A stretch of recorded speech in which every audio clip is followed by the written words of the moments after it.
আমি আশিক গ্রিলস। আমি লেখক, লেখালেখির পাশাপাশি পার্ট টাইম জব বাথরুম পরিষ্কার করেছি। নেশার ঘরে থেকে শরীফা হওয়ার গল্প লিখেছি। পাঠ্য বইয়ের ভিতরে অশ্লীলতাকে প্রাধান্য দিয়ে ছোট ছোট ছেলে মেয়েদেরকে বেধর্মী করার চেষ্টা করেছি। 96% ইসলাম ধর্মের দেশে ইসরায়েলি ট্রেডিশন চালু করে নামের পাশে বাইন খেতাবি অর্জন করেছি।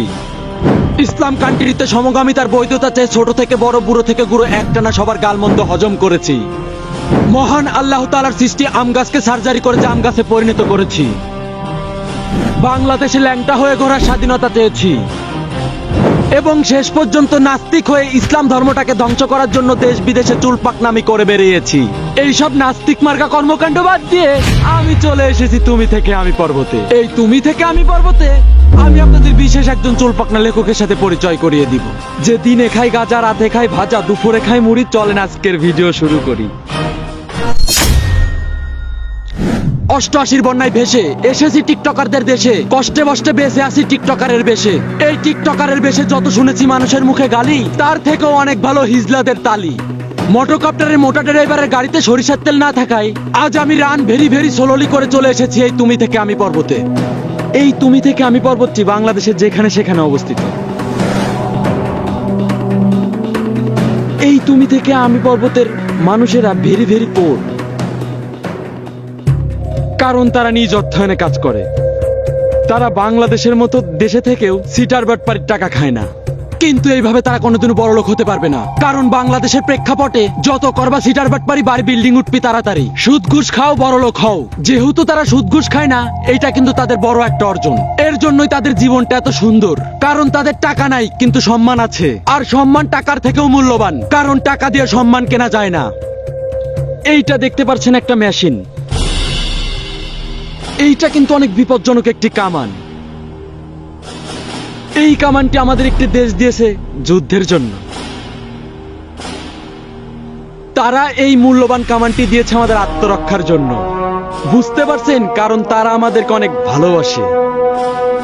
এইটা এমন একটি বিপজ্জনক কামান যেটা স্টার্ট করলে আপনার মাথা প্রথমে ঝিনঝিন করবে, তার কিছুক্ষণ পরে এইটার উপর রাগ হবে। ধীরে ধীরে আপনি বাধ্য হবেন এটার থেকে দূরে যেতে। আর এইটার মেন অস্ত্রই হলো শব্দ, যেটা আপনাকে কানা করে দিতে পারে। তো তুমি থেকে আমি পর্বতে আসলে আপনারা এটার থেকে দূরে থাকবেন। এইখানে আমার খুব বাথরুম চেপেছে, কিন্তু আমি বাথরুম করব না, কারণ এখানে কোথাও বিছুটি পাতা নেই। এখানে পানি আছে, কিন্তু আমি সাধারণত বাসায় যখন বাথরুম করি তখনও বিছুটি পাতা ব্যবহার করি, কারণ পানি ব্যবহার করলে অনেক পরিষ্কার পরিষ্কার লাগে, নিজেকে ভালো লাগে না। ছোটবেলা থেকেই আমি বিছুটি পাতাতে অভ্যস্ত। মানুষ সাধারণত অভ্যাসের পূজারী। আপনি ছোট একটা বাচ্চাকে ছোট থেকে যা শিক্ষা দেবেন ও তাই শিখবে। শিক্ষাই জাতির মেরুদণ্ড। সেই শিক্ষার ভিতরে যদি আপনি অশ্লীলতাকে প্রাধান্য দেন, তাহলে জাতি ধ্বংস হয়ে যাবে। মানুষ বলতো আমি ছোটবেলা থেকেই খুব মেধাবী, আলাদা কিছু করার ট্রাই করি। তো আমি যখন ক্লাস 7-এ পড়তাম, তখন আমার বইয়ের ভিতরে শরীফার গল্প থাকলে তাহলে হতো আমার অবস্থা এরকম। আমরা যখন ক্লাস 7-এ পড়েছি, তখন যদি আমাদের বইতে শরীফ থেকে শরীফা হওয়ার গল্পটা থাকতো, তাহলে আজ আমার অবস্থা এরকমই হতো। দেখা যায় তো 2টা টেনিস বল কিনে নিয়ে বাসে বাসে হকারি করে বেড়াচ্ছি। যাই হোক, আমাদের সবাইকে সচেতন হতে হবে যাতে আমাদের নতুন প্রজন্ম সুশিক্ষায় শিক্ষিত হয়। এর জন্য আমাদের নিজেদেরকে ভালো হতে হবে, কারণ যেরকম ফ্যাক্টরি সেরকম প্রোডাকশন। আপনি ভালো হলে আপনার ছেলে মেয়েও ভালো হবে ইনশাআল্লাহ। বন্ধুরা, এইখানে দেখা যাচ্ছে একটা বিপজ্জনক ফল। এইটা যদি আপনারা ভুল করে খেয়ে থাকেন, আপনারা 24 ঘন্টার ভিতর মারা যাবেন। তো আপনারা এইটা থেকে দূরে থাকবেন। অনেক বিপজ্জনক একটি জিনিস। আমার এখান থেকে জলদি যেতে হবে। এই তুমি থেকে আমি পর্বতের সব ধরনের ফসল ফলাদি মালিকানাধীন। আপনারা যে ফলটি দেখলেন, এটার নাম লাউ, কেউ কেউ কদু বলে থাকে। এইটা যদি আপনারা চুরি করে খান, তাহলে মালিকের অভিশাপে বিসি ফেটে মারা যাবেন। তো এটি পারমিশন নিয়ে খাবেন। আমি সেই চুলপাকনা লেখকের জন্য অপেক্ষা করতেছি, যে শরীফ থেকে শরীফা গল্প লিখে অসংখ্য মানুষের লাথি উষ্টা খেয়েছে। আমি অবশেষে সেই চুলপাকনা লেখকের সন্ধান পেয়েছি, যে কম দামি নেশা করে ছোট ছোট ছেলে মেয়েদের বইয়ের ভিতরে নোংরামি নষ্টামি ছড়িয়ে দিয়েছে। আমি তার মুখ থেকে শুনতে চাই কেন সে কাজ করলো। আশিক গ্রিলস। আমি সেই চুলপাকনা লেখক। তা আপনি এই বালতি আর কুদাল আনছেন কেন? আমি লেখালেখির পাশাপাশি পার্ট টাইম জব বাথরুম পরিষ্কার করতাম। এ ছেলে নাকি মেয়ে আমি ভালো মতো বুঝতে পারলাম না। তার কথা শুনে আমি জানতে পারলাম সে আসলে তার গ্রামে সুইপার কমিটির সভাপতি ছিল, কিন্তু সে লক্ষ্য করে দিন দিন মানুষ আধুনিক হয়ে যাচ্ছে, মানুষ কাঁচা বাথরুম থেকে পাকা বাথরুমে শিফট করতেছে, তার আয় রুজি কমে যাচ্ছে।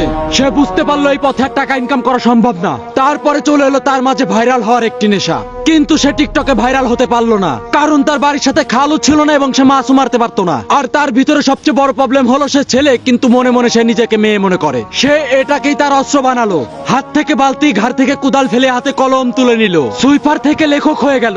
তারপরে ডেট ফেল মাদক সেবন করে শরীফ শরীফা গল্প লিখলো। কিন্তু আপনি যেটা বলতেছেন এইটা বাংলাদেশের মতো একটা ইসলাম কান্ট্রিতে সম্ভব না। বাংলাদেশের মেয়েরা কুকুর দেখলে ভয় পায়, কিন্তু অন্য কান্ট্রির মেয়েরা কুকুর নিয়ে ঘুমায়। পার্থক্যটা বুঝতে পারছেন?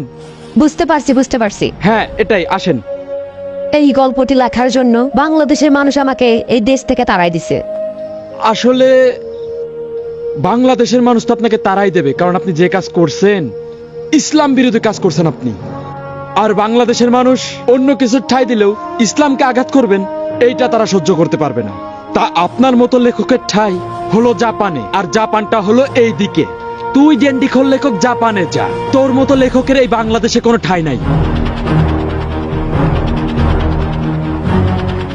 এইসব নাস্তিক মার্খা লেখকের জন্যই আজ বাংলাদেশের এই অবস্থা। তারা ইসলাম ধর্মটাকে ধ্বংস করতে চায়। তাদের কোনো বাংলাদেশে তাদের কোনো ঠাঁই নাই।